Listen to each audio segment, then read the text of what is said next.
Hey guys, Sean here. Welcome to the F1 Word and to Sunday Live. How are we all doing in chat? Are we well this evening? I hope everybody watching as well is good too. A typical Sunday, but yes, here we are.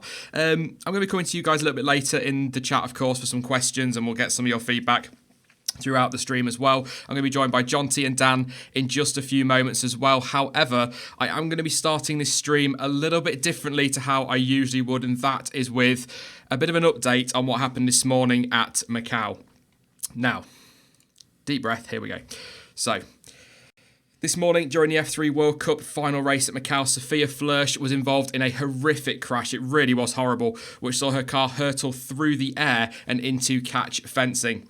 Now, according to reports, the accident happened when a yellow flag board began to flash by mistake, and as that light flashed, the car in front reacted by lifting off, as is of course expected. But at that point, Floersch was already in slipstream, and as the car in front lifted, she had no time to react and hit that car in front. Now, after the incident I'll start that again. After the incident, Macau Grand Prix organisers initially said that 5 individuals were involved in the accident. All were conscious during transit to the hospital and are now receiving medical treatment. So that was 2 drivers, 2 photographers, and of course 1 marshal as well. Later on, a medical update was released which stated that Floersch had symptoms of back pain, was said to be conscious, and her vital signs were stable, but she had suffered a spinal fracture. No great surprise. Like I say, horrible crash. I'm not going to be sharing links to that or anything like that, but it really was not good to watch. The FIA did release a statement shortly after the incident, which read, "A serious incident has occurred on lap 4 of the 2018 FIA F3 World Cup at Macau involving car 25, Sophia Floersch. Following evaluation by medical staff, the driver is conscious and has subsequently been taken to hospital for further evaluation, but good news-ish, I suppose. Sophia did take to Twitter herself to give everyone a little bit of an update, which was a big surprise. I did not expect it to be on social media quite that quickly afterwards. And she said, "Just wanted to let everybody know that I am fine, but will be going into surgery. That's tomorrow morning. Thanks to the FIA, HWA official Mercedes, who are taking great care of me. Thanks to everybody for the supporting messages. Update soon." So that is kind of how the land lay, if you like, at the moment. I will leave that one up for anybody that wants to read it. Actually, I think that's the right thing to do there. But I can't really... We're going to talk about safety in just a moment. I'm really itching to kind of give my views on this one. There were some other details, by the way, that emerged regarding the injury suffered by the photographers and the marshals. You can find that on the internet if you want to go and find it. I think it is on Discord somewhere as well. I did see briefly before we came live. I'm not going to go over those because I'm not a news channel, contrary to what maybe some people might think, and I don't feel that I should be doing that or that it does feel appropriate at this point. I do just want to take this opportunity, though, to wish her and all of those involved in the incident well and wish them a very speedy recovery, as I'm sure will be echoed by Jonty and Dan when we pull them in a minute, and of course by all of you guys listening now. Our thoughts are with them all. Stay strong. Yes, that we are going to talk about safety in just a moment, but I'm going to just come on now to Jonty and say, I'm going to say good evening, but we'll go with hello, Jonty. Yeah, good evening, everyone. It's not a great way to start a stream. No, it's I'm sure you feel the same. I don't really know what to say. Just all we can do is send our support, can't we, in that respect? Yeah, sorry, I'm having a bit of trouble hearing you. Am I playing up again? Which would be about Sod's Law today. Can you hear me on that one? I think it's coming through right on the stream. Yeah, that's better. Yeah. I was just saying at this point, really, all we can do is sort of send our thoughts and wish her well, really, because we're still waiting for any further news. Obviously, the surgery tomorrow is going to be probably after that when we get some more information. Yeah, absolutely. I mean, it's great news. It's great to hear that she was tweeting herself so soon after the incident and before any surgery is actually going ahead. So that's a big positive, and hopefully we can just hold on to that and make sure that she comes out of it fine on the other side. Absolutely. It was a bit of a surprise, actually, like I say, to see her tweeting, to be honest. But I'm going to pull Dan in as well and say hello once again to Dan. Hello, Dan. Hello, everyone. Like you said, Jonty, it's not the best way to start a stream. And I just want to start off by saying my thoughts are with everyone involved in this incident. I had a very close friend attending the race this weekend from Macau. So yeah, it was very real for me that, this could have been him. So my thoughts are definitely with everyone involved.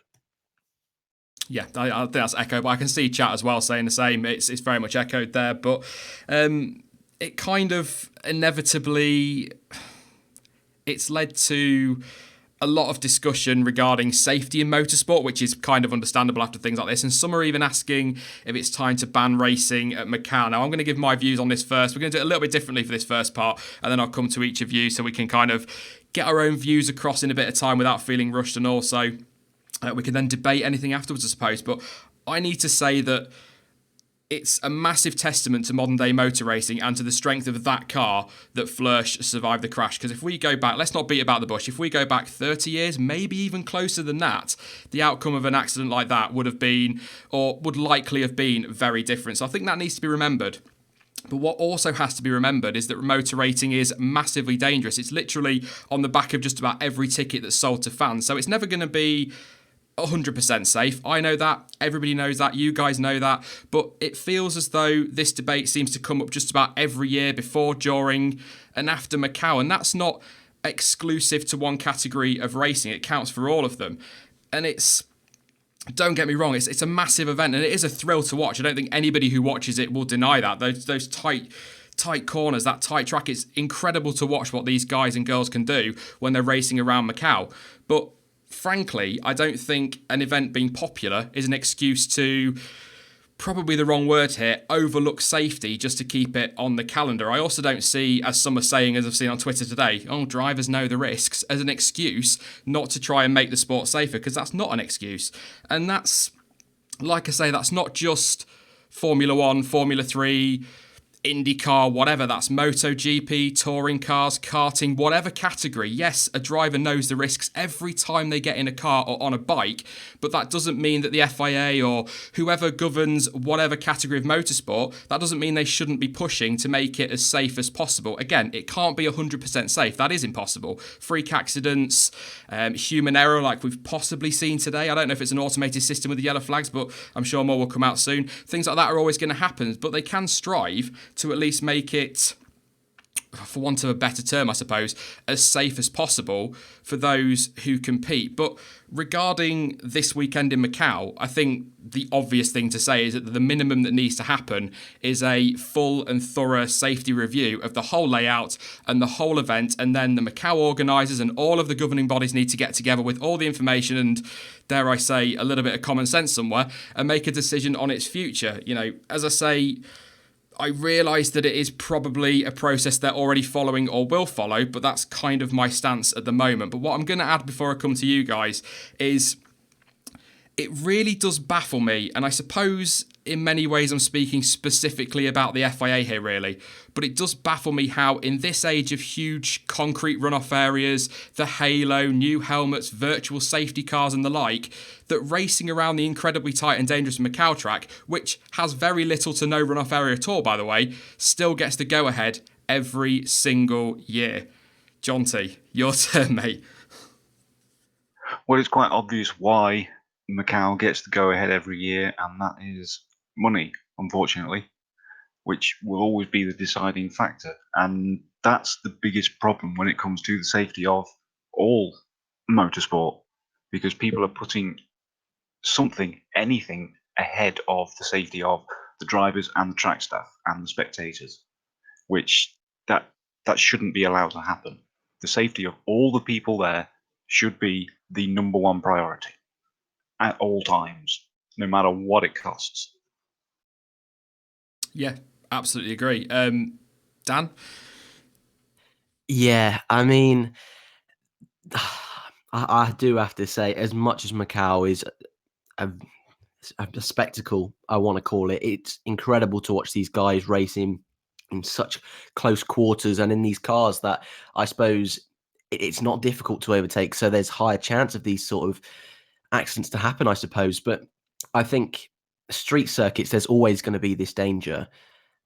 But then I look at tracks like Monaco, Singapore. Yes, it's Formula One. It's a very different sort of atmosphere. But I think there's sort of I don't want to say a line, but are we watching Formula One and those particular races like Monaco? We sort of know that there's not going to be overtakes galore.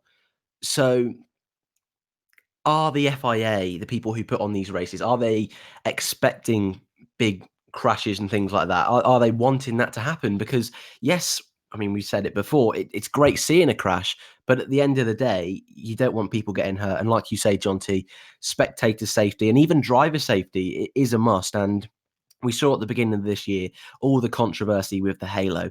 Where's that now? And some safety changes, yes, they're going to get backlash straight away, and it's not going to look good in the media and with the fan base. But at the end of the day, safety is a priority. And I know a lot of people aren't going to like that, but that has to be the main focus. And I think Macau, it's got to the stage now where something's going to have to be done. I say there about people saying, drivers know the risks, and they do know the risks, don't they? They absolutely do. But they are ultimately racing for our entertainment. And sometimes, and I know social media is a toxic place, I know that, but sometimes I go around social media, Jonty, and I see people talking like we're stuck in the 60s, like these drivers out there, these boys and girls, these men and women are out there racing for our entertainment, but we should be not accepting of, but we should understand that sometimes somebody's going to get hurt or sometimes somebody's going to get killed, and that's just the way the sport goes. I don't think that's an acceptable excuse at all. No, it isn't. As people were saying in the chat, the fact that it's racing, there are always going to be accidents, there are always going to be crashes. And that is a fact. But the point is minimizing the human risk. Just like what we've seen today, there is absolutely no way that a booth with photographers should be getting hit at all for any reason. Marshall that's been injured was hit by the post of the fence, just collapsing on top of him as the car came flying in. That shouldn't be happening. It certainly wouldn't happen with the safety fences that they've got at Monaco, at Baku, Singapore. And that's the level that should be applied across all of it. I think there needs to be... Street circuits are a great spectacle. I know they don't promote overtaking. They don't really promote overly close racing, apart from the fact you can't get past the car in front. But they seem to be becoming a dominant factor in Formula One now, and they're not... You look at Monaco, Dan kind of brought it up there, it looks stunning. The backdrop in Monaco is beautiful. Singapore at night is phenomenal. It's just such a great thing, and I'm not going to lie, I'd love to go to those events. I'd love to sample the atmosphere. But F1 being as safe as it wants to be, bringing this back around to Formula One, I guess, but F1 wanting to be as safe as it is with the halo and things like that, is it time now to be moving back to these purpose-built tracks rather than trying to take it the Formula E route and go with street circuits? Yeah, it's entirely possible. It's on a purpose-built racetrack, there's a far greater degree of control. Yeah, the accidents are still going to happen. There's still going to be that risk, but it's minimized. That's what it's all about. And you've got the runoffs there. There's always going to be a massive element of getting rid of the speed, which is what is the biggest problem. And that corner at Macau, they're coming in 250, 260 kilometers an hour with exactly zero runoff. That's just not acceptable. I looked at some of the replays. Like I said earlier, not a great crash at all, Dan, but it looks from all angles, and me and Jonty discussed it briefly earlier, it looks from the angles as though the blue sausage curb that's in the corner is what sent her airborne. So it's not just a collision with the car in front, that sausage curb has sent her airborne. We've seen this in Formula One so many times. I think we were talking, what did we say, Jonty? Was it 2013 at Spa? We saw a GP3 car launched? Yeah, Konstantin Tarashenko. It was almost identical in the way it happened. He came in backwards, but turned a little bit more, caught the sausage curb coming into the bus stop, and took off. He was 15, 20 feet in the air and covered about 60 meters in distance before coming down. And that was GP3. They're not quite as quick as the F3 cars. Yeah. So do we think, Dan, maybe it's time to not just evaluate Macau, but evaluate things like the sausage curves, which, are there to stop people cutting corners. They're there to act as a deterrent, whereas a gravel track would have done it fine in the past. But is it time to even look at those and say, well, clearly they are massively dangerous. This is what, and I know people say, well, it's only a one accident or it's only two accidents, or, where do you draw the line? Yeah, it's only one accident, but next time it could happen in 2 years' time and someone could be killed, so it was only one accident that resulted really in the virtual safety car being a thing, which was obviously Japan 2014. So is it time to react and get rid of things like these stupid sausage curbs that clearly are going to launch cars if they hit them at the right angle and at the right speed? Yeah, I think that's a really good point. The sausage curbs. I think was it 2014 or 2015? I think in Austria, those funny sausage curbs coming out the second to last corner when Daniel Kvyat went over them, completely destroyed the underneath of his car. That could have been a huge accident. And in that situation, there was a big amount of runoff area, and still, I'm pretty sure he had to go have precautionary checks because that was still a fairly major accident. Yes, like you say, they're deterrents, and it's not great, obviously, when drivers are cutting corners. But F1 drivers, or any driver, even with sausage curbs, they're still going to try it. They want to maximize every single millisecond they can, and so I think there's got to be a better way than sausage curbs. But I know what you're trying to say. It's just in general, should we look at little things? And I think, yeah, I really do. I think this is something that they're a bit slow to react. I think we could all agree with the FIA. Even the halo, yes, it's in reaction to the Bianchi incident, but that's still 4 years later. I mean, my personal opinion on that is that's a long time. That incident with Kubica in 2007, when I saw this incident, it really reminded me of that Kubica one, how it was so easy for the car to lift up off the air. So things like barriers, things like that. I know Formula E, the barriers don't look particularly nice, but they're hella safe, let's be honest. So I think there's a lot of aspects in motor racing that are going to have to be looked at. But like you guys say, where do you draw the line? The FIA, there's a lot of clever, smart people there, but I just hope that they can sort something out quickly. And I hope they do make some changes. And I hope this really is a big eye opener, because Sophia Floersch is one of the biggest names in women's motorsport. I think she will have a great career after this, but it's just such a shame that this could happen to any driver. So I really hope they make some changes. And like you say, sausage curbs, things like that, they definitely need evaluating. Before I come to you, John, on sausage curbs, I hate to be that guy, Dan, but I got myself in bother in this one with the Halo video I did. The Halo wasn't introduced as a reaction to Bianchi. That was already in development before that because of what happened with Henry Surtees. Okay. But I think, people see the Bianchi incident and think the Halo was brought in for that, but it wasn't. But what I will say on the Halo and Bianchi is the Halo would not have saved Bianchi's life, because it would still have been the same deceleration, it would have been the same injury and the same result. But yeah, let's stick to sorry, Dan, I'm being that guy. That's all right. Thank you. But just sort of stick to the point, Jonty. Sausage curbs got to go, do you think? Or maybe not in such high-speed areas? Oh, yeah, absolutely, they've got to go. I mean, they were brought in purely because of people cutting corners. The fact is, we know they can go around the track without cutting corners if they're told to. We know that because of street tracks, places like Monaco and Baku. There are certain sections where there isn't anywhere to put a runoff, so they've got no choice but to keep it between the lines, because they'll be in a wall if they don't. We know they can all do this, so there's no need for these sausage curbs to be there.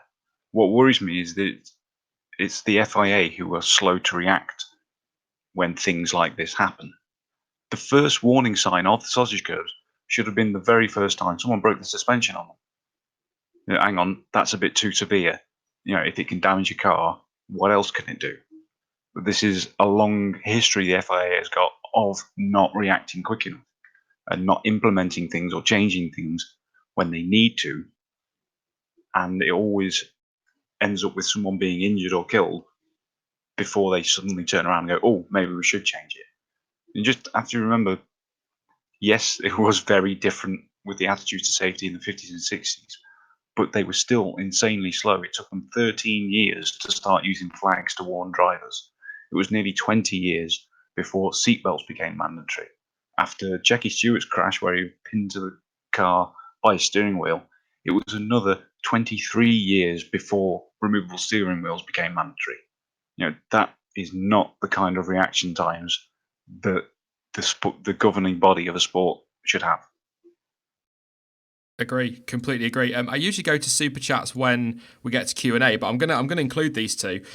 First off, because it kind of builds on what you said there, Jonty, is from German Fomin. I've probably screwed that now. I'm so sorry. Said Senna's crash caused massive rule changes. Why can't this? Is it just because nobody died this time? That is the impression, and it's awful. And I know that I'm going to get slated for this, but I always get the impression from the FIA that somebody needs to be seriously injured or killed before they react, because we saw, let's think back, Nürburgring 2007, Liuzzi spinning off in that torrential rain, just clips the tractor, not hard, but just hits it, warning sign. Brundle, back in 94, warning sign at Suzuka, nothing gets changed, Bianchi killed, oh, hang on a minute, we need to address these tractors on track. Yeah, exactly. And that's a very big problem that the FIA aren't reacting to. Again, they're not seeing the fact that people are aware of this. It's a very, very horrible thing to say, but I firmly believe that if only Ratzenberger had been killed in 94, none of those changes would have happened. It's because it was such a huge name, a huge part of the sport. It's an I know we discussed it before, haven't we, Jonty? It's an interesting one. We might go into it in depth a bit more on that one day. We did do for him the 94 back in May, but maybe one on safety would be a good idea, maybe in the winter. But I'm going to come to you with this one, Dan. Andras has donated. Thank you very much to both of you, by the way, for your contributions. Said, will this affect F1 pushing for more street races? What do you reckon? Do you think maybe this might put them off, or is this just us reacting to everything today? It's all very raw, and maybe when the FIA get their review teams onto it, they'll be able to make it safer at Macau, for example. I know it's not an FIA specific race, but obviously they'll have their say. Yeah, unfortunately, I don't think this will have any effect on Formula One. I really don't see that happening, and the main reason I think of that is this is F3. It should. It's they should be looking at lower categories and thinking, well, hold the phone here. If something's happening in Formula 3, this could very easily happen to arguably a superstar in Formula 1. I know we're all people at the end of the day, but I'd like to think there'd be some sort of change. But I think this will have no effect on Vietnam. I don't think this will have any effect on Liberty Media's ideas to go to Miami. I really don't think it will. It's a brilliant question, but I really don't see it happening. But like you mentioned earlier, I think behind closed doors, maybe this will make them think it's better off going to purpose-built circuits. But like I say earlier, accidents like Kubica 2007, like Bianchi 2014, can still happen at those sort of circuits. And I think that's what Liberty and the FIA will look at, that this was a freak accident. It never should happen. But I think this could happen anywhere. So unfortunately, I don't think this will have any effects on it, but it was a great question. Yeah. Shadow Dog just said, I thought it was an FIA race. Correct me if I'm wrong, Jonty. It's an FIA race, but it's not an FIA weekend, is it? It's not an FIA event. I think that's the case, yeah. It's a very tricky one in Macau. And Owen says, when will F3 have halos? It's F2 and F3 both get them next year, I think. So obviously, not much use today. Some people saying the halo wouldn't make a difference, I saw earlier on social media as well. But if you watch the replay from another angle, go find it yourselves if you want to see it, that car goes up. So the halo would have made some sort of difference. It would have at least protected the head a bit more, but I think the impact would have been enough, halo or not, to be honest, Jonty. I'm not entirely sure on this one, because you would think it would help, but it's such an odd crash that it's very difficult to judge. Yeah. Some people corrected me. F2 does already have the halo. Thank you very much, guys. But yeah, F3 next season. I think we're going to move on for this. I was going to do a brief chat about it. I do just want to end on a quote from Jean Todt. There it is. He said that after the serious incident today in Macau, the FIA is mobilised to help those involved and analyse what happened. We will monitor the situation and make the necessary conclusions. All my thoughts are with Sophia Floersch. I keep saying her name Floersch, and the others injured. I wish you all a safe recovery. So the FIA are going to look into what they can. Obviously, I think building on what I was saying earlier about just needing to do a full evaluation of track, I think the whole thing needs to be looked at. I don't think we're going to lose Macau from the calendar. Jonty, I think it's still going to be there. I think, as sad as it is, you touched on it there, and it reminds me of a line from Grand Prix The Killer Years. Fantastic documentary. I've talked about it a few times on the channel. But it reminds me of a line about external pressures and how, because of the money that goes into it and the TV deals and the sponsors, the race always goes ahead. Yeah, exactly. And for now, that's always going to be the case, even with the track record that events like Macau have got. I mean, some people have drawn similarities to TT, which obviously has a very rich history of injuries and worse. But it's a case of, what do you do? It's the riders themselves that push for it so much. Macau could probably be controlled a bit better, but it's always going to happen. Yeah. Do you agree with that, Dan? Yeah, and I think I see Macau as almost the Indy 500 of F3. I mean, I haven't really followed a lot of F3 this year. I've tuned in every now and then, but Macau was the one that everyone was talking about. And unfortunately, from that standpoint, I don't think they'll change the race. But I'm hoping that something is put into place to stop these things happening. Well, I don't want to say at all, because obviously we know that it was a fluke accident, but something to put in place just to acknowledge that they're trying to improve safety just a little bit if they can.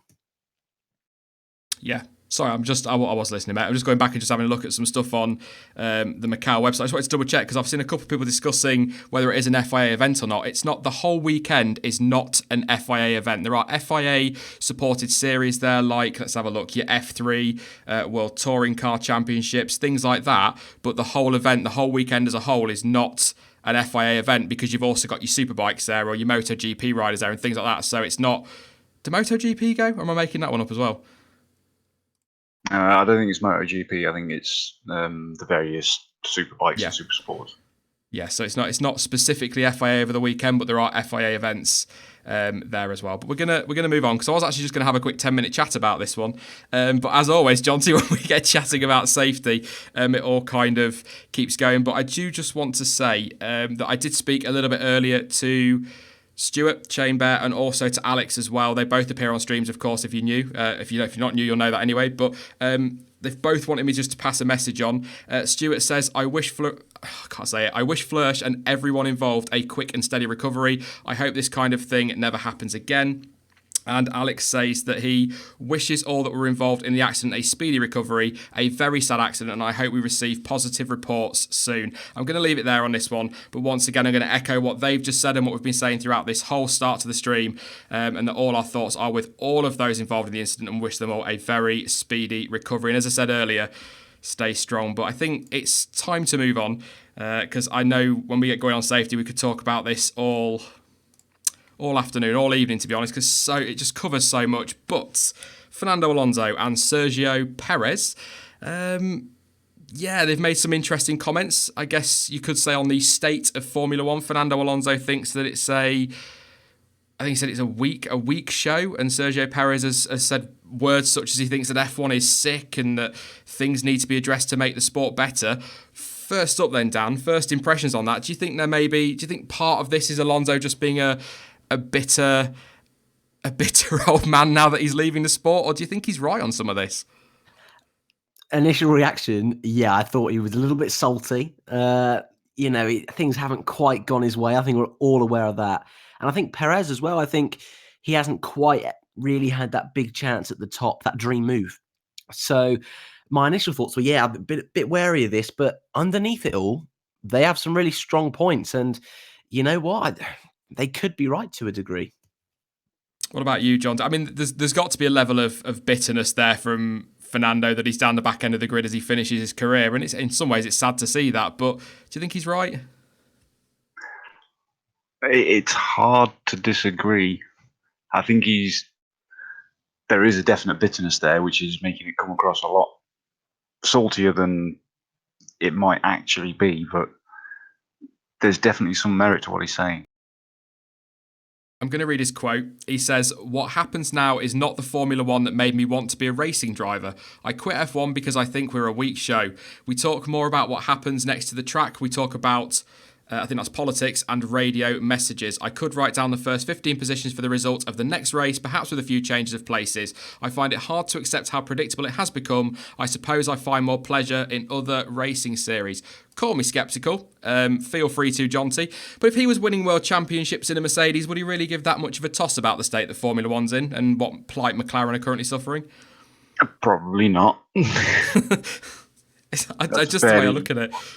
Yeah, but you do have to see he is an incredible talent behind the wheel. So it's probably right that he's going to be a bit bitter about it. But there is a massive gap. Yeah, I look at him and I think, I get what he's saying. You know, you see, I think go back to, I think it was Mexico. I'm sure it was Mexico, where right up to Valtteri Bottas in fourth place were lapped. You look at the timing sheets, take out safety cars, things like that.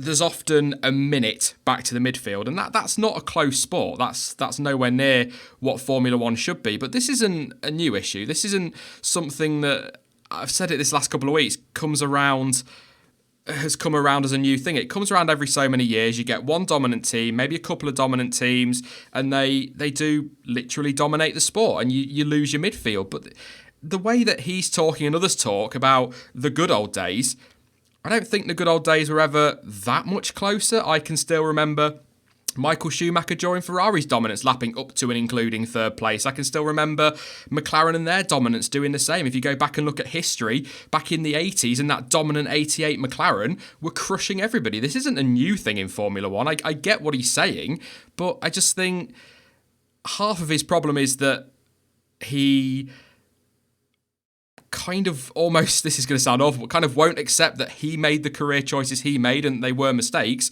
and instead he's throwing his bitterness and anger at Formula One rather than looking at himself and going, well, you screwed that one up, mate, to be perfectly honest, Dan. Yeah, I have to agree. I know since I've been watching Formula One, I started in 06, but I mean, my real memories, I suppose, start with the Vettel era. I mean, I've gone from that to now the Mercedes dominance.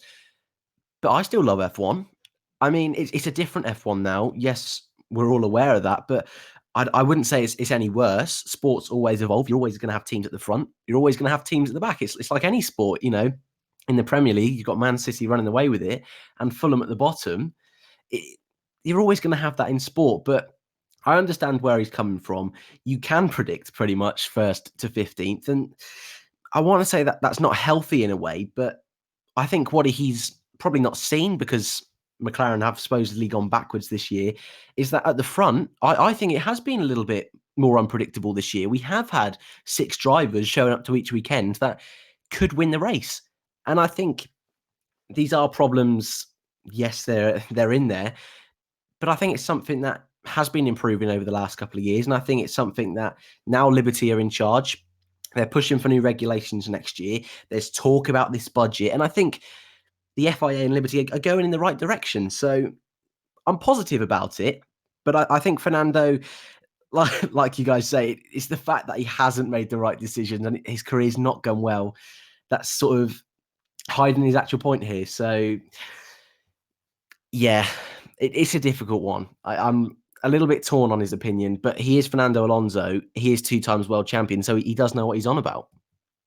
I think that's he's kind of right there, Jonty. It's a bit awkward, isn't it? Because we all sort of agree with what he's saying, but I can't really take too much he says seriously at the moment, because he never seems to give any praise towards Formula One. And I stand by what I say. If he were in that Mercedes fighting for world championships and winning world championships, he wouldn't give a damn about Force India, McLaren. He wouldn't care about Renault. He wouldn't like I said earlier, I wouldn't give a toss that they were struggling because he's dominating the sport. And it comes to Lewis Hamilton, and I'm about to upset a lot of people, and I don't really care because it's a fact. Lewis Hamilton has said that he wants years of more dominance with Mercedes and that he wants to dominate Formula One with them before he retires and wants to win more championships. Yet when Vettel was dominating 2010 to 2013, Lewis Hamilton came out quite openly and quite vocally and said that Red Bull dominance is destroying the sport. So you can't always take what these drivers are saying as, or take them too seriously, can you? No, that's a very good point. And Andrew Drew in the chat just made the point saying Alonso's not complaining about the dominance of Toyota in the WEC. That's because he doesn't think they're dominant. He thinks that the others are faster than him. If you read some of his quotes. Yeah, which is insane. Nothing can touch the Toyota in that at all. And you're always going to get the guys at the front, the guys at the back.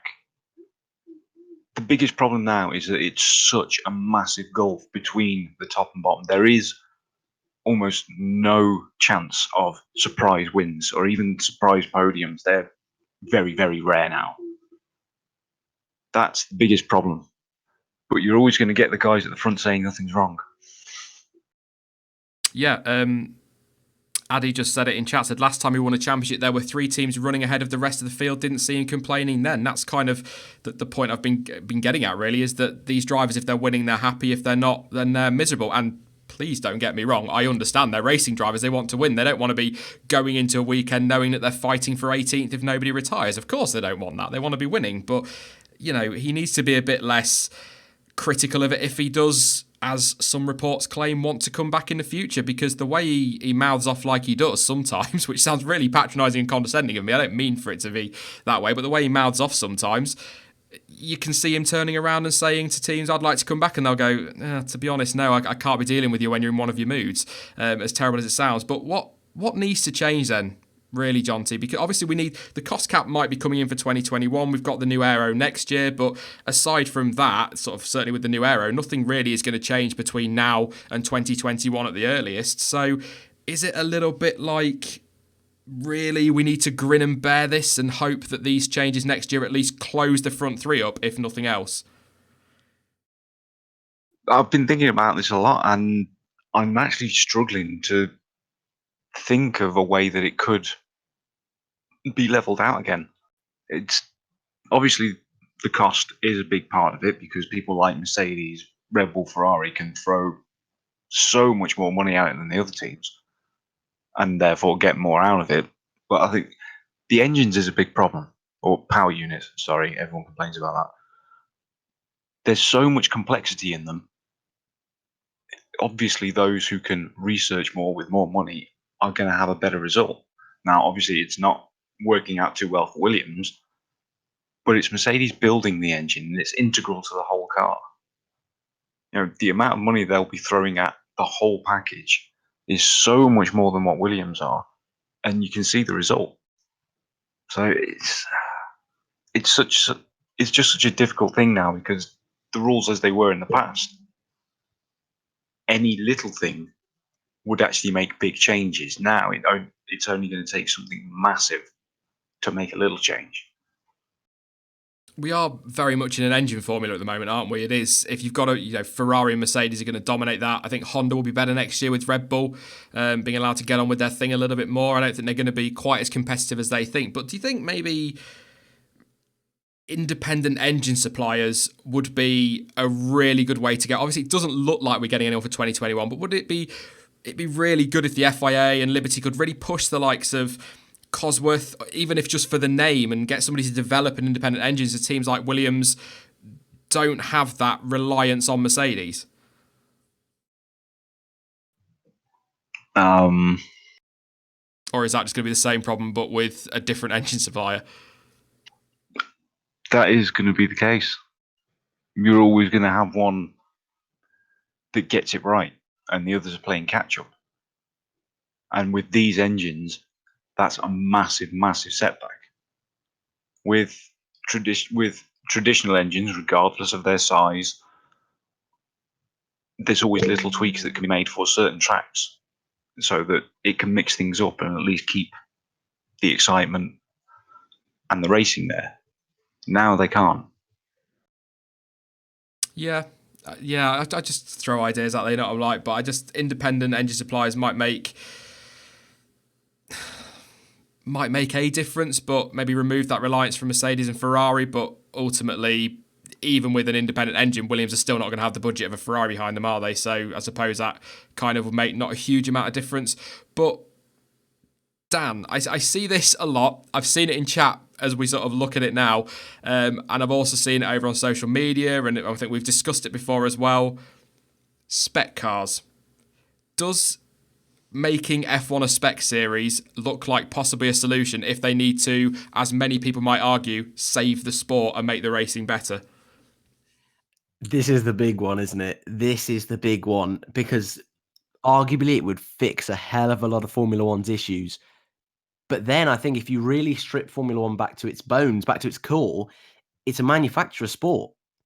And at the end of the day, a lot of these teams, Mercedes, Ferrari, yes, they're in F1 because they want to win the world championship, but their prime focus is to sell cars. It's to sell road vehicles. And Formula One, in theory, is just a big marketing ploy. So Formula One's a chance to show that, I'd say, Mercedes have the best engineers in the world. They're a fantastic business, and that's why you should buy their road cars. Now, I know a lot of Formula One fans can't afford their road cars, but that's the whole point of it when you really strip it down to its core. And at the end of the day as well, that's what makes Formula One great, is seeing all these different innovations, people like Adrian Newey behind the scenes, the big difference they have and control in the sport.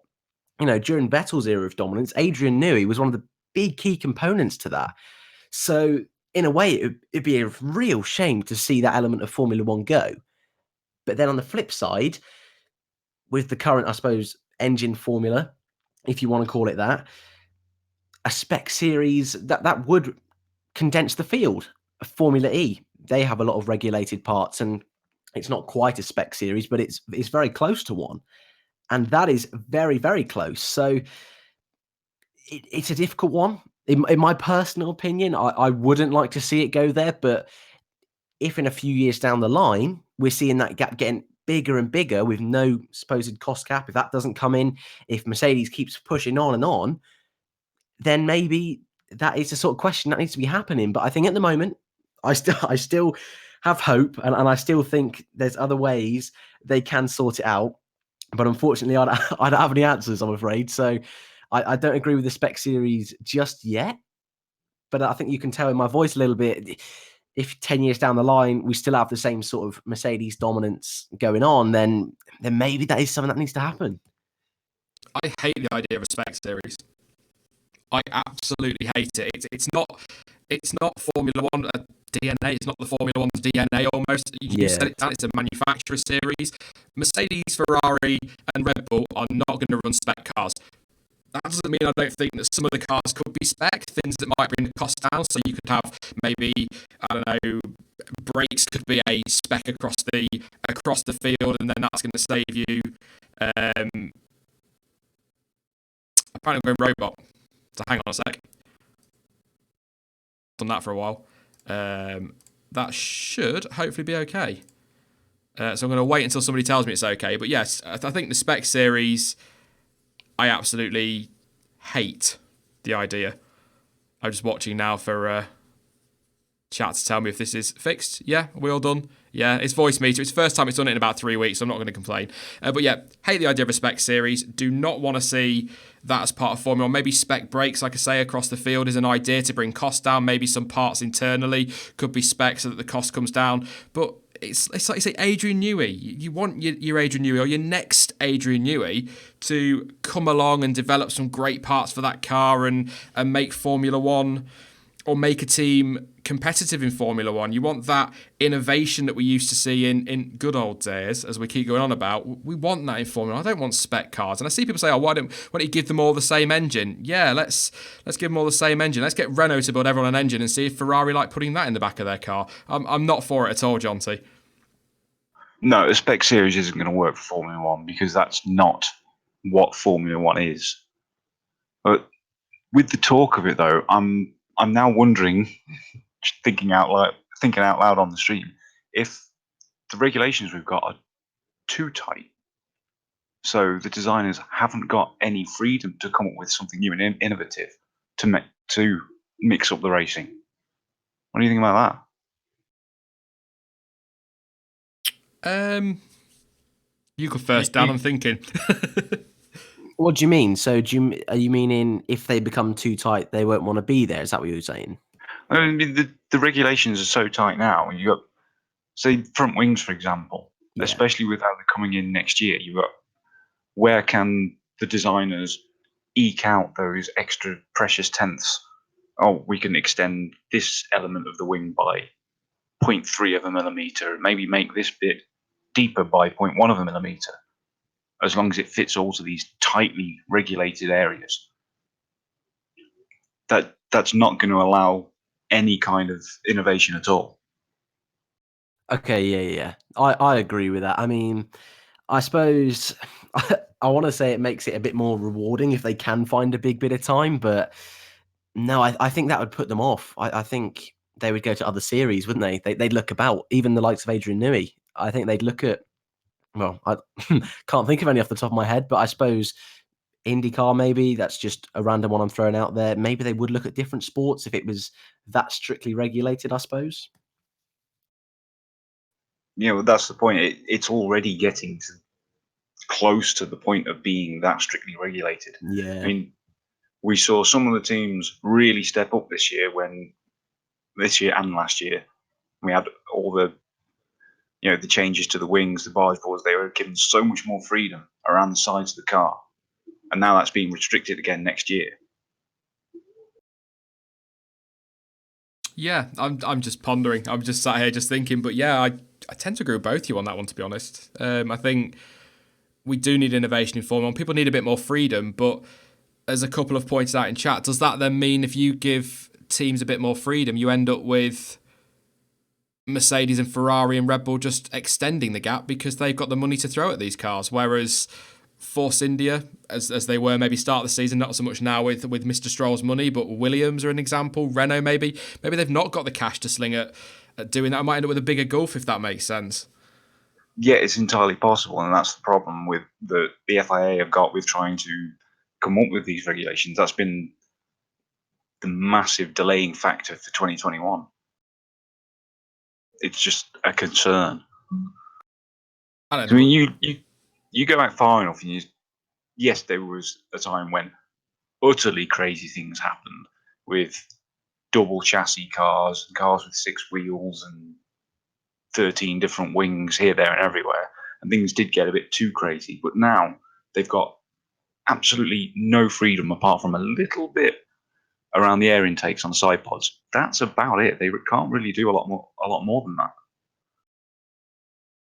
Yeah, I'll just have a look at chat, see if there's anybody got any interesting stuff to say on there. Standard research equipment, says Nation Gurung. It's an idea. Things like that could maybe be regulated. It's tough though, isn't it? You're never going to know. I could just... You've got Ferrari, have got Sauber, Red Bull have got Toro Rosso. I don't think a cost cap can be introduced, and I'm also pretty sure it won't be, because how can you police that? How can you police Red Bull? Oh yeah, well, that part that Toro Rosso were developing that was totally covered by their own costs, we're going to put that on our car as well. You can't. They'll find ways around it. Ferrari've got their own flipping test track, for God's sake. They'll find a way to get around these rules. So I don't think it will happen. I think it's a total waste of time as well. Renault not having cash. They are the biggest company in F1 from my reading, says Metal Gear Solid Snake.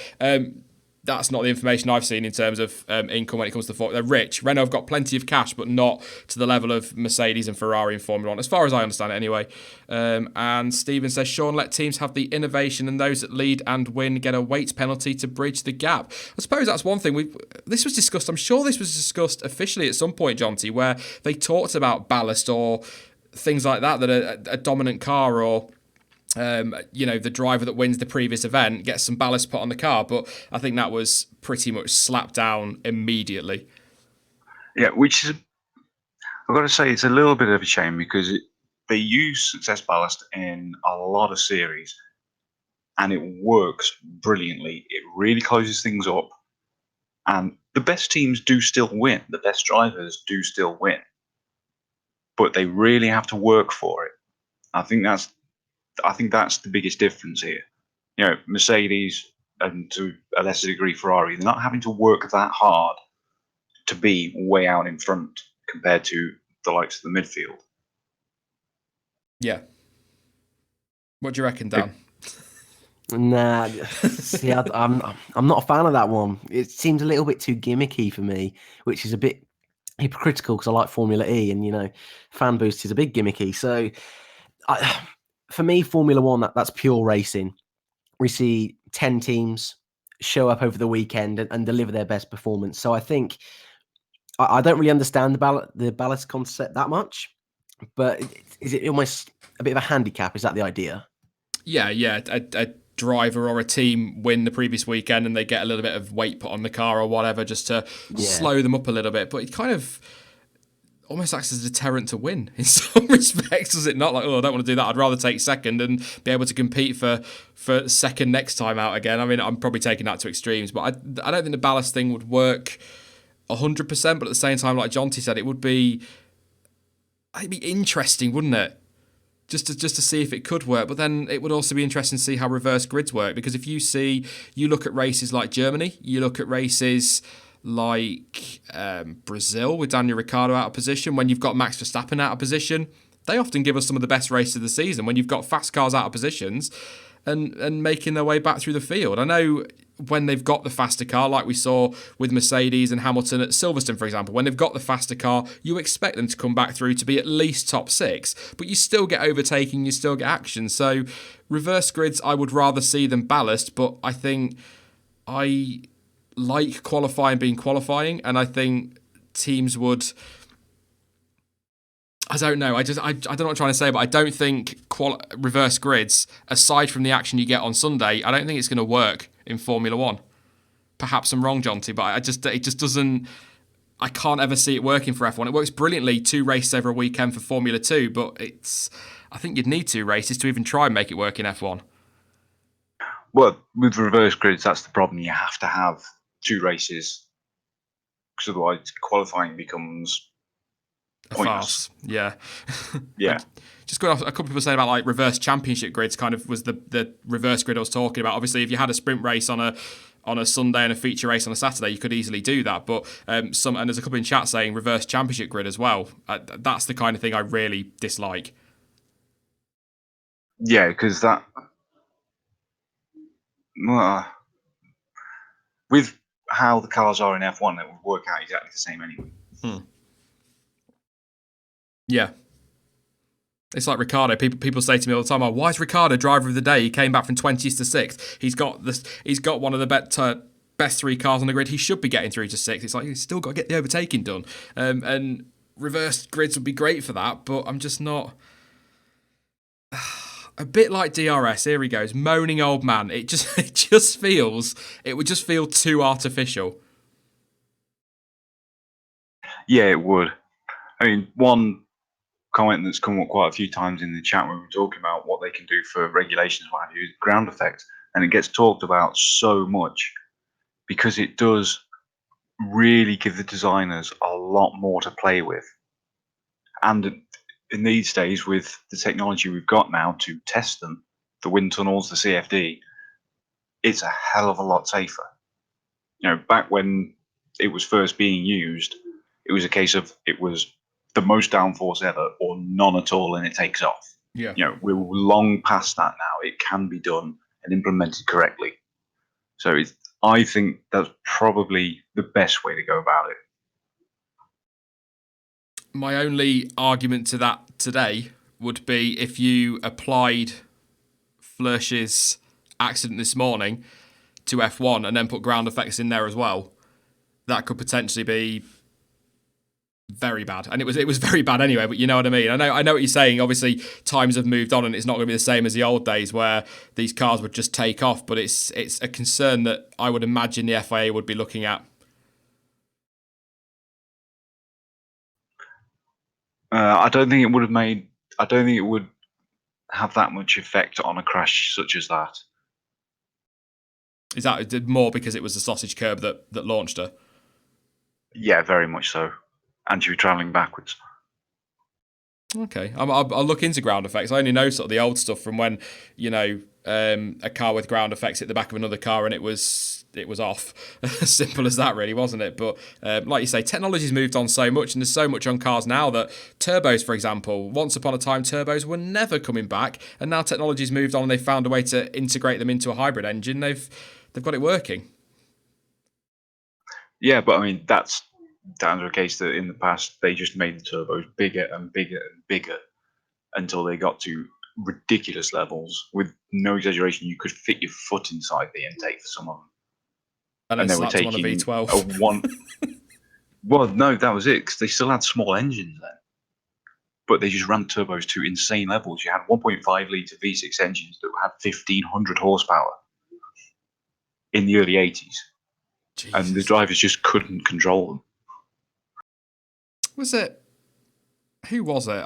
There were probably a number of drivers at the time, but I seem to remember an interview with a previous F1 driver who drove those turbo cars who said recently they were terrifying. You feared driving them. Yeah, and of course, the turbo technology itself back then wasn't fully understood, and the big problem was turbo lag. So they would nail their foot to the throttle and literally sit and count almost to 3 before anything happened as the exhaust pressure built up. And then all of a sudden it was accelerating sort of 50, 51, 52, 94, 163, 194. It will be that quick. So they couldn't control it properly. Yeah. I'll tell you what then. Instead of Q&A today, you guys in chat who want to pop something in, just give us some ideas as to what you would like to see change in Formula One, and we'll pick a handful out and we'll kind of give a brief view on each of those. I'll try and give you a shout out. If I butcher your name, apologies in advance, because I'm terrible with names. Isn't that right, Dan? I'm very disappointed you said that. I'd if you were talking to me, I'd like you to apologise. I'm sorry. That's revenge for yesterday on Fallout, by the way. Please don't wind up ghouls that are 3 times our level in future. That was not my fault. All right, that's my first day playing. Leave me alone. And apologies as well for shooting the truck we were both standing on. Yeah, I never did get my loot back.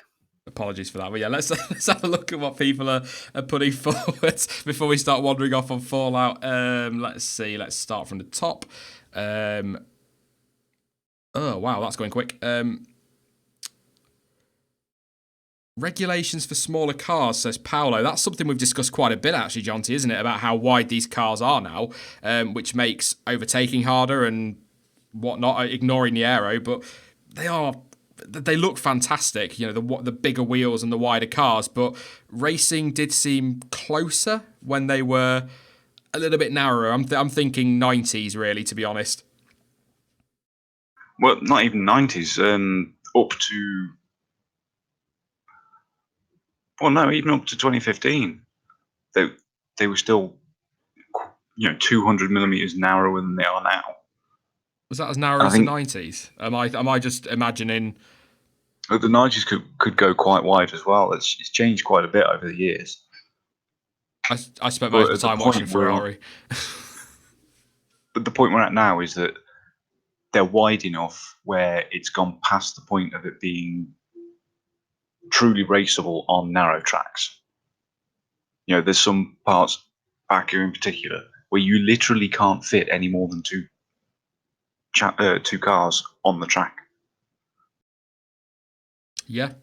I don't know why. Like I say, all my time as a Schumacher fan was sat watching onboards of him, and that Ferrari always seemed a lot narrower even than the cars we had a couple of years ago. But I'm probably just wrong on that. Probably just the way it looks on TV. But I just see they weren't the best looking cars. But 2009, that regulation reset made a big difference, didn't it, Dan? Yeah, but as well, across that year, it was nice to see different cars dominating, because obviously at the beginning we had Brawn, they were the team to beat, and then over the year Red Bull seemed to come into their own. Renault had a little bit of a spell, McLaren came back, so it'd be nice to see something like that in a way. But then at the beginning of the year, that Brawn dominance from nowhere the year before was a little bit alarming. But it'd be nice to see something like that happen again, where a team from I don't know, say McLaren or Renault just jump up to the front. So, yeah, not too bad, I suppose.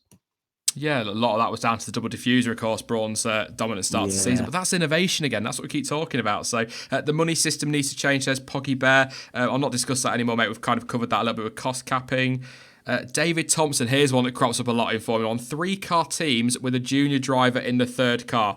I like the idea of having a third car run over a weekend with a junior driver in, but I'm not entirely sure that a 30-car grid is really as great as it would be in some respects. You are, with F1 in its current state, just going to end up with the dominance of the top 3 teams immediately anyway, and it's not going to make a huge difference in that respect. But I think maybe a junior race on a Saturday in maybe even last year's cars, if that makes sense, Jonty, just to get some junior drivers out there. I don't think, now that we don't have the testing we used to have, I don't think test drivers, reserve drivers and junior drivers get enough time in an F1 car.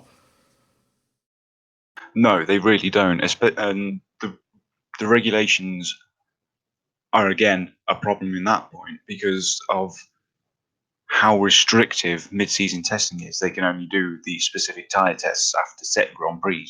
Whereas, again, Old Man had, in the past, teams would have 2 or 3 test drivers doing laps pretty much all day, every day, the whole season, so that they could test every single thing that they were going to be bringing to the car as they developed it through the year. And now they just can't do that. So this is probably a big problem that Kubica is having right now. Yeah. Because yes, he's the reserve development driver. When does he get to drive it? Oh, for these 2 days here and these 2 days here, like 3 times a year. Yeah. That's not getting any experience, and it's going to be even worse for the younger drivers coming up. You look at like Esteban Ocon, for example. If Mercedes could run more testing, which obviously doesn't help the cost situation, or a third car on a Saturday and have a Saturday sprint race or something, even if it's just a 30-minute race to get them some track time, it would at least give him a bit less time sat on the sidelines. But, you know, Racer made the point, I saw it go through on chat there, that if you end up with 3-car teams, Red Bull are not going to then want to put the money into Toro Rosso as well as a third car. Ferrari aren't going to bother quite so much with Sauber because they've got a third car to do all their testing on. So I think building on the whole 3-car teams thing, rather than maybe 3-car teams, just as we've already discussed, an opportunity to get junior drivers into the car of a weekend, even if they decide, because there's talk about getting rid of practice on a Friday or one of those practice sessions, why don't they just get rid of your first team drivers, if you like, doing Friday morning practice and have a 1.5 hour session where you have to run 2 junior drivers or a reserve driver and a junior driver? Yeah, that would be a lot better. It's still not a cure-all, but it's better. Yeah, it's an idea, but I know a lot of people talk about 3-car teams. It comes up every time we're threatened about losing a team, doesn't it, really? I've seen a couple of people ask that. Mike's saying it, bring F1 to Vegas. The Red Whirlpool, how about a new team? That one is just going to come down to whether or not they can get these regulations right for new entries, but it doesn't look like we're going to see anything at the moment anytime soon. 2021 was touted as the year that everything was going to change, wasn't it, Dan? It was, we were expecting all these new manufacturers, Porsche are going to come and Aston Martin, and then the rules, the draft rules get laid out and they all go, nah, no thanks, and we're kind of sticking with what we've got. Yeah, and it seems only like last weekend that we had this big announcement that Aston Martin would be joining Red Bull, and they're like, oh my God, Aston Martin, they're going to finally break into Formula One. Now Honda are with Red Bull for next year. Aston Martin, they seem to just be not interested anymore.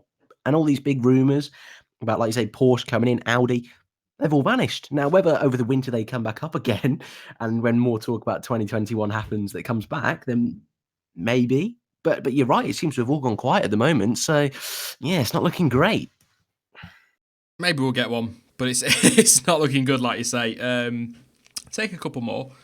I'm quite liking this instead of a normal Q&A. I actually quite like it. I've seen a few, actually. I'm going to try. If I don't see your name, I'm sorry, but a few people have been saying it now. More engines, more gearboxes. The thing is, we talk about cost all the time, don't we, Jonty, and wanting to bring that down. And they're trying to do that with these engine restrictions. People want to see cars out of position, and these penalties put cars out of position. So we get your Ricardos and co coming through the field. But despite all the, dare I call them positives to those engine penalties, it's 3 is a ridiculous limit, especially if we end up on a 25 race calendar. Yeah, it's just not possible. You cannot engineer for reliability and performance to be at the highest level across both points. Something is always going to suffer when you're trying to make it last that long at such a high degree of use, which they got to get away from that, because that does ramp the cost up massively.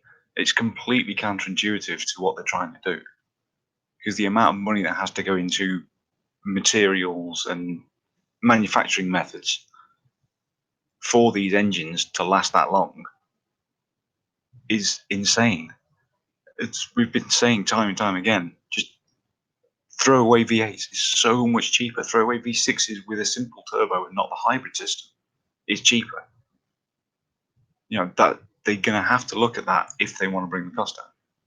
Yeah, absolutely. I mean, I'm sure a lot of people in chat would love to see the V8s back. I'm just going to take a couple. Just shout them out.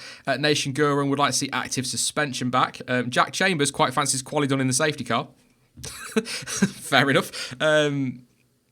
Let's see what else we've got. I'd like to see Rich Energy prove they have more money, says Thomas Ashmore. Normally aspirated engines, says Stephen. The engines are too complicated, says Wilford. Who else have we got? Fan cars. Bring back the fan car. That was absolutely terrible. Andrew Jury says bring back Maldonado. That'll be one hell of a rule change. Double points finishes in the last races, says Mike. I'm going to answer that one with a no. That was horrific a couple of years ago in Abu Dhabi when, the uproar that caused. Let's not go back to that one. But I'm going to end on this little bit with Umar on cars, who says, brace yourself, Jonty, make Brazil the last race. Yes. Could you imagine the positivity and all the drama we'd be going into the winter on if last weekend had been the last race of the season?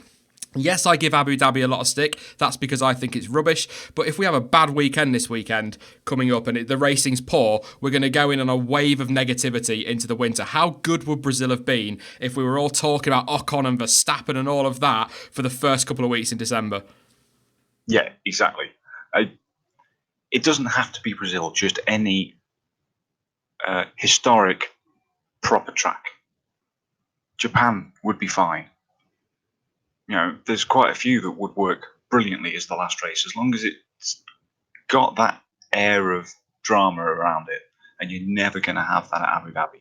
Even the drama we had at the end of 2016 was fairly boring. It was more like a soap opera than racing drama. Yeah. Do you agree, Dan? Brazil or just anything other than Abu Dhabi at the end of the year? I actually am going to disagree with both of you. Oh, here he goes. My God, here we go. Right, just really end the stream on a negative note. Sorry, everyone. No, I want to have to defend Abu Dhabi here. I'm going to have to do it. I mean, I think, yes, it's not provided the best racing, but I think that could happen with any track. It's got some sectors that has the potential. And I think you look back at, was it 2012? That was a pretty solid race. I know it's not every year, and Brazil in the past couple of years has been quite special. And I understand, like you say, if we'd had seen that Max Ocon incident at the end of the season, that would have been amazing. But I don't dislike Abu Dhabi. I'm struggling to think of any reasons why, but I like the fact it's a night race. It seems like a nice way of just rounding off the season. I think it's just more that if you change the track, you're suggesting that Brazil is always going to have better action than Abu Dhabi. And I think part of me thinks that's a little bit unfair. Even though historically, like you say, Abu Dhabi's not been the best, I still think it'd be slightly unfair on the people who run the circuit and everyone involved within the Abu Dhabi circuit to suggest that it's not going to be as good of a race. So I'm going to defend Abu Dhabi there. Sorry, guys. Brazil could have the worst race it's ever had in its history, and it would still be better than Abu Dhabi. I knew you'd say that. Wrong. No, it Well, absolutely no, would. And I would no. trade the beautiful backdrop of a night race at Abu Dhabi for a decent race any day of the year. Absolutely. And I will never take that away from Abu Dhabi. I've had this conversation on Twitter with a couple of people.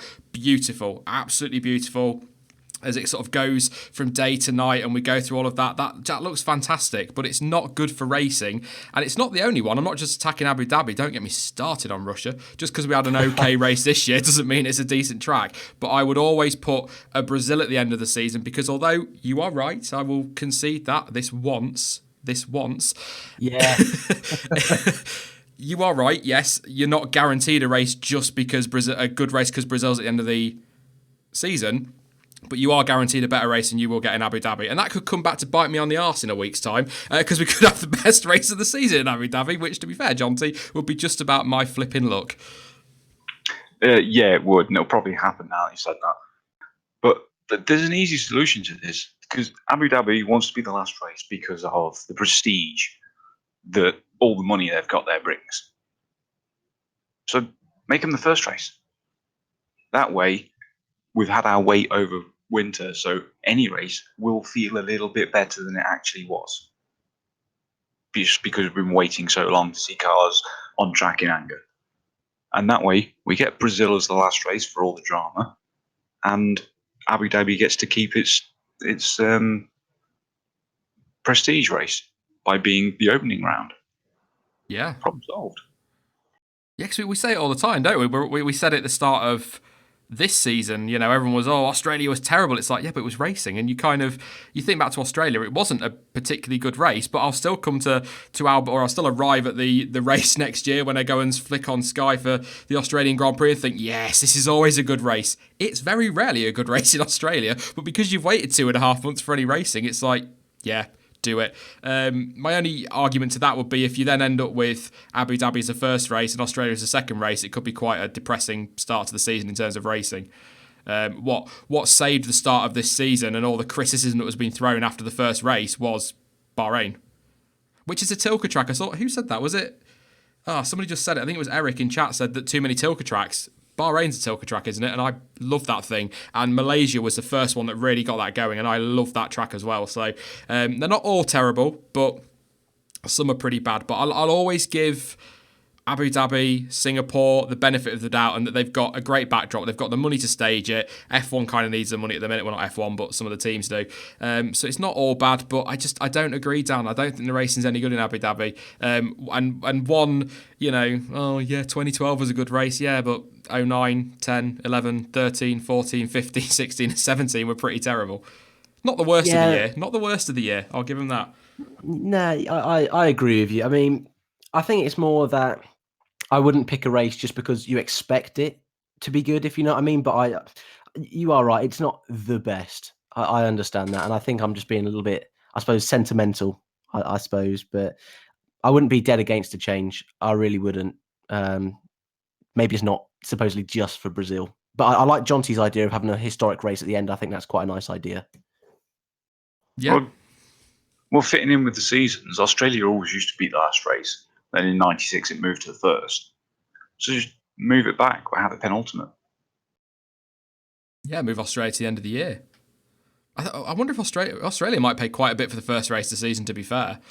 But yeah, we're kind of wandering off on a proper old man track chat here. That's do what I usually do. That's maybe a story for another stream. And we are going to leave it there because we've been going an hour and 15 minutes and I wasn't going to go that long tonight. But there you go.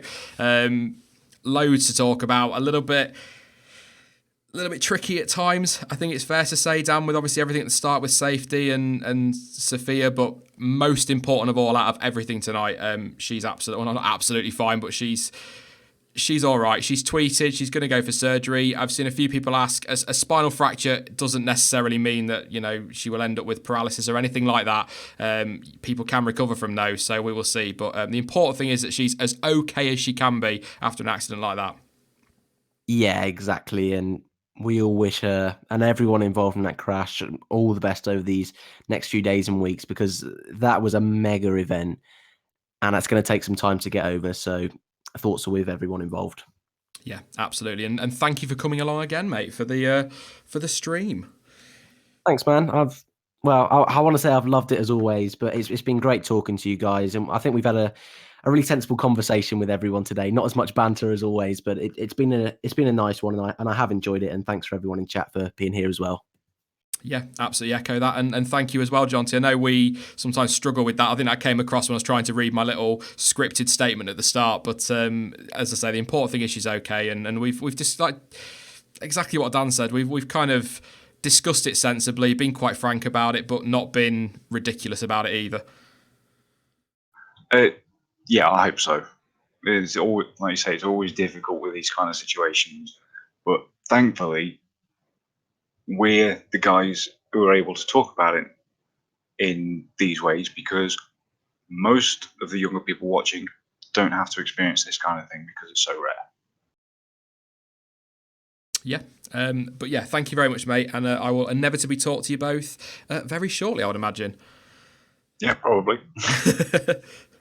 All right, guys. Thank you very much. See you later. Cheers. See ya. Lovely. Yes, thank you to Dan and to Jonty as always. And of course, thank you to you guys for coming along. I know it's a little bit of a somber start to the stream, but thank you to everyone who got involved. And I'm sure we're all on the same page when we wish everybody involved in that accident in Macau the best and a speedy recovery as well. Not a nice thing to ever have to watch, and I can imagine absolutely horrific to go through. But hopefully they'll all have a speedy recovery and get very well soon. Now, I will be back on Tuesday with the Race Week news roundup, but keep an eye on Twitter. Keep an eye on social media. Keep an eye on YouTube as well. There's going to be a poll going up tomorrow, a straw poll across a lot of them for you guys to vote on your driver of the season. Then I'll do a top 5 countdown towards Christmas. Christmas, unacceptable. 18th of November, that's shocking. Just look at my calendar there, that's not good enough. And then, of course, we're into all the usual race weekend build-up. And it's the last one, so enjoy it. Not necessarily my content, I hope you do enjoy my content, but definitely enjoy the weekend. So this weekend I've got the Watchalong, which will be joined with, Dan's going to join me for that one, I believe. I need to double check with him, but he is supposed to be coming to that one. We've got the qualifying Watchalong, qualifying report, race Watchalong, race debrief, cool down room, post-race review, whatever we're calling it this week. There'll also be the weekend warm-up on Thursday, just loads of content, as much as I can get out for this weekend to kind of see the season off in a little bit of style, dare I say. I'm going to go with style, why not? I will ask your opinion as well on something on Twitter shortly after the stream, so make sure you follow me over there. Links to Twitter, Instagram, Facebook, and of course to Discord are all in the description down below. But as ever, thank you for watching. I've been Sean. This has been the F1 Word, and until next time, goodbye.